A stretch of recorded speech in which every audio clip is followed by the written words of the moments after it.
Break के बाद स्वागत है आप सभी का हमारे खास प्री इलेक्शन बुलेटिन 23 में प्रदेश 24 में देश देख रहे हैं आप। और अब इस खास मुलाकात सेगमेंट में हमारे साथ बातचीत करने के लिए खास मेहमान मौजूद हैं मध्य प्रदेश के चिकित्सा शिक्षा मंत्री जी विश्वास सारंग जी, बहुत बहुत स्वागत है आपका। ये दरअसल प्री इलेक्शन बुलेटिन हमने शुरू किया है जिसमें राजनीतिक हालात पर तो हम चर्चा करते ही हैं, साथ ही संबंधित के विभागों पर भी चर्चा करते हैं। लिहाजा आपके विभाग से ही शुरुआत करते हैं। मध्य प्रदेश ऐसा पहला राज्य बनने जा रहा है जहां पर MBBS की पढ़ाई हिंदी में होगी। ये नया कॉन्सेप्ट आखिर किस तरह से आया और कैसे इसको अमली जामा पहनाने की तैयारी है सर? बहुत प्रसन्नता की बात है कि मध्य प्रदेश अब देश का पहले नंबर का राज्य होगा जो मातृभाषा में हिंदी में मेडिकल की पढ़ाई शुरू करेगा जी। हमारे देश के यशस्वी प्रधानमंत्री नरेंद्र मोदी जी का आह्वान है। राष्ट्रीय शिक्षा नीति में भी उन्होंने इस बात को इंगित किया कि हिंदी में मेडिकल की पढ़ाई होनी चाहिए। उनका आह्वान था, उनका ये सपना था और हमारे प्रदेश के मुख्यमंत्री शिवराज सिंह चौहान जी ने इसको साकार किया और हमारे विभाग के माध्यम से हमने उसको मूर्त रूप दिया। मुझे बहुत प्रसन्नता है कि अब हम MBBS की पढ़ाई, मेडिकल की पढ़ाई मध्य प्रदेश में हिंदी में करेंगे। पहले साल की फर्स्ट ईयर की हमने 3 सब्जेक्ट की किताबों का हिंदी रूपांतरण किया है, एनाटॉमी, फिजियोलॉजी और बायोकेमिस्ट्री।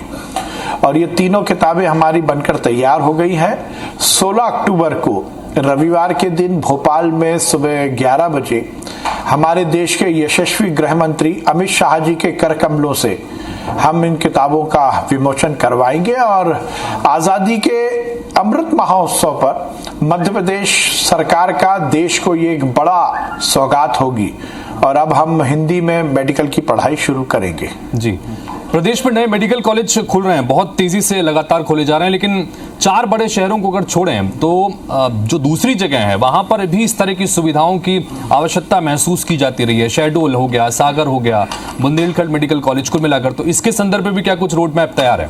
नहीं, देखिए, अब हिंदी की मेडिकल की पढ़ाई तो हम हमारे सभी मेडिकल कॉलेज जो हैं प्रदेश के उसमें शुरू करेंगे फर्स्ट ईयर की। जी, ये तो समग्रता के साथ पूरे प्रदेश में लागू होगा और केवल गवर्नमेंट मेडिकल कॉलेज ही नहीं, प्राइवेट मेडिकल कॉलेज में भी इस तरह की सुविधा होगी। और हमने तो ये जो इंग्लिश की किताब है उसके साथ साथ हिंदी की किताब भी प्रोवाइड की है। और WHO की स्टडी ये कहती है कि यदि अपनी मातृभाषा में यदि मेडिकल की पढ़ाई की जाए तो उसकी अंडरस्टैंडिंग और लर्निंग बहुत बढ़ती है।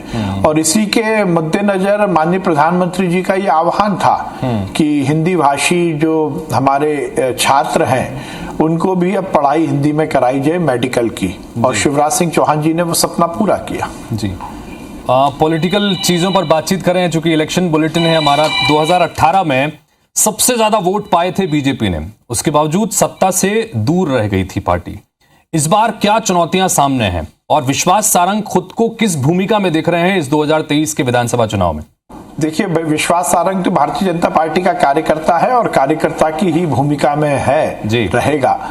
जहां तक 2023 की विधानसभा का चुनाव की आप बात कर रहे हैं, भारतीय जनता पार्टी उसमें प्रचंड बहुमत से जीतेगी। आपने ये बहुत अच्छा तथ्य सामने लाए कि 2018 के चुनाव में भी हमें ज्यादा वोट मिले थे। ये तो हमने शुचिता की राजनीति को आगे बढ़ाते हुए क्लेम नहीं किया था। यदि उस समय भी यदि आप देखेंगे तो 6 निर्दलीय विधायक थे और आमतौर पर कोई भी दल जब सत्ता में होता है और उसको 1-2 लोगों की जरूरत पड़ती, 2-3 विधायकों की जरूरत पड़ती है और वो दावा कर देता है, तो आमतौर पर ये प्रक्रिया रही है, ये पुरानी परिपाटी रही है कि निर्दलीय विधायक सत्ता पक्ष के साथ आ जाते हैं। पर हमने इस बात को निश्चित किया कि कांग्रेस हमसे 2 या 3 सीट ज्यादा थी। हमने कहा आप सरकार बनाओ, पर 15 महीने उन्होंने जिस प्रकार से भ्रष्टाचार मचाया, जिस प्रकार से कांग्रेस के ही विधायकों ने जब देखा कि कमलनाथ की सरकार केवल भ्रष्टाचार के लिए काम कर रही है, और एक बड़ा कांग्रेस विधायकों का ग्रुप जिन्होंने इस्तीफा दिया और वो भाजपा में आए, और उसके बाद आप देखें हमारी सरकार ने बहुत अच्छा काम किया। भारतीय जनता पार्टी तो विकास और जनता के कल्याण के एजेंडे के साथ राजनीतिक क्षेत्र में काम करती है। 2023 का चुनाव में भी हमारा एजेंडा यही होगा कि हम मध्य प्रदेश को स्वर्णिम मध्य प्रदेश बनाएंगे, यहाँ की जनता के कल्याण के लिए काम करेंगे और मध्य प्रदेश के माध्यम से देश को दुनिया का सबसे शक्तिशाली राष्ट्र बनाएंगे। आपने जिस तरह से जिक्र किया कि जो परिस्थितियां बनी थी 2018 में, सरकार चली गई थी, 15 महीने बाद फिर से सत्ता में लौटे ऑपरेशन लोटस, जिसका जिक्र पूरे देश भर में हुआ, आपकी महत्वपूर्ण भूमिका बड़ी उसमें थी। अब कमलनाथ ये कह रहे हैं कि हम एक चुनी हुई सरकार को अपदस्थ करने में या खरीद फरोख्त के जरिए बीजेपी ने सरकार को गिराई और इसी मुद्दे को लेकर हम जनता के बीच में जाएंगे। वो दावा भी कर रहे हैं कि हमारी सरकार 2023 में फिर से बनेगी। कैसे ले रहे हैं सर इसको? मुझे लगता है कमलनाथ जी यदि ये बात कर रहे हैं तो इस मुद्दे को लेकर वो उपचुनाव में ऑलरेडी जा चुके हैं। जिन कांग्रेस के विधायकों ने इस्तीफा दिया था वो इस्तीफा देके भारतीय जनता पार्टी में आए।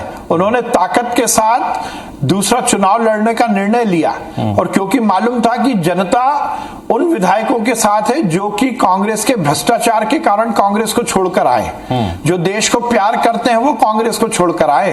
कांग्रेस की रीति नीति से ऊब कर कमलनाथ की हठ धर्मिता और गांधी परिवार के हठ धर्मिता से नाराज होकर वो राजनीतिक क्षेत्र में इस्तीफा देकर आए थे। देखिए, एक पंच भी होता है, वो अपनी पंच की सीट नहीं छोड़ता। पर मैं बधाई दूंगा उन राष्ट्रवादी विधायकों को, उन राष्ट्रवादी मंत्रियों को जिन्होंने कांग्रेस के भ्रष्टाचार से ऊब कर कांग्रेस से इस्तीफा दिया और जनता ने उनको फिर से चुनाव जिताया। जो कमलनाथ जी कह रहे हैं कि हम ये मुद्दा लेकर अगले चुनाव में जाएंगे, तो वो तो इसके पहले उपचुनाव में जा चुके हैं और उसमें मुंह की खाई है। जनता ने शिरोधार्य किया है कि कमलनाथ की सरकार ने केवल भ्रष्टाचार किया था, केवल अनाचार किया था, मध्य प्रदेश की आबोहवा को बिगाड़ने का काम किया था। देखिए, कांग्रेस का बहुत ज्यादा जिक्र मत करिए। कांग्रेस अब बंद हुई दुकान है। कांग्रेस की हालत बहुत खराब है। राहुल गांधी जी पदयात्रा कर रहे हैं, भारत जोड़ो यात्रा, और गले लगा रहे हैं उस लड़की को जो कि भारत तोड़ने की बात करती है, पाकिस्तान जिंदाबाद के नारे लगाती है।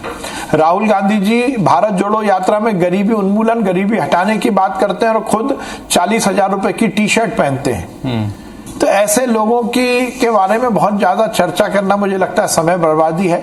2023 के चुनाव में भाजपा जीतेगी और हम फिर से कल्याणकारी राज्य स्थापित करने के लिए सरकार में आएंगे। भारत जोड़ो यात्रा का आपने जिक्र किया सारंग साहब, कांग्रेस पार्टी के नेता तो ये कह रहे हैं कि जबरदस्त तरीके से समर्थन मिल रहा है, चूंकि अभी दक्षिण भारत से यात्रा की शुरुआत हुई है और भारतीय जनता पार्टी के लोग डरे हुए हैं जो समर्थन उनको मिल रहा है, इसी वजह से इस तरह की बयानबाजी हो रही है। इस पर क्या कहेंगे सर?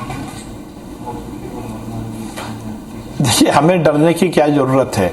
जब स्क्रिप्टेड यात्रा होगी, मैंने फिर कहा कि राहुल गांधी जी उस पादरी के बगल में बैठकर देश जोड़ने की बात कर रहे हैं जिसने धर्मांतरण अपनाकर देश तोड़ने की बात की है।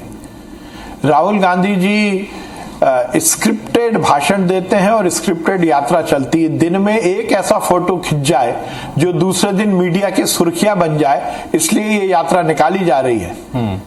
मुझे अच्छा लगता है कि राहुल गांधी 2 महीने बाद जब उनकी मां उनसे मिली थी तो हिंदुस्तान की परंपरा का ध्यान रखते हुए, हिंदुओं की परंपरा का निर्वहन करते हुए अपनी मां के चरण स्पर्श करके उनसे आशीर्वाद लेते। वो तो गले कंधे पे हाथ रखकर मां के साथ चल रहे थे और फिर फोटो खिंचाने के लिए और फोटो छपवाने के लिए कैमरामैन को सामने खड़ा होकर अपनी मां के जूते के फीते बांधने की कोशिश कर रहे थे।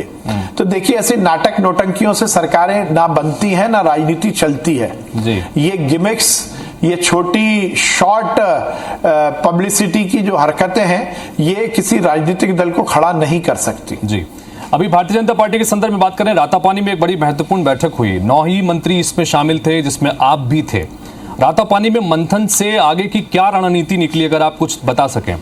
Bharatiya Janata party cadre base party है। भारतीय जनता पार्टी में ये रेगुलर हमारी प्रैक्टिस है कि हम अपने पुराने कार्यक्रमों की समीक्षा करते हैं और अगले कार्यक्रमों का निर्धारण करते हैं। उसमें कोई पॉलिटिकल मंथन हुआ हो और किसी को बुलाया नहीं बुलाया, उसमें कोई गोपनीय बात हो, ऐसी कोई बात नहीं जी। भोपाल की सियासत के संदर्भ में अगर बात करें तो ये कहा जा रहा है कि जो नई मेयर चुनकर आई हैं वो सिर्फ आपकी ही बात सुनती हैं। इसे लेकर बीजेपी की विधायक कृष्णा गौड़ भी नाराजगी जता चुकी हैं। क्या शहर के विकास पर कोई असर पड़ेगा इसमें, या आने वाले समय में कुछ इसको किस रूप में देख रहे हैं? देखिए, मुझे तो नहीं मालूम है कि ऐसी बात किसी और विधायक ने कही है जी।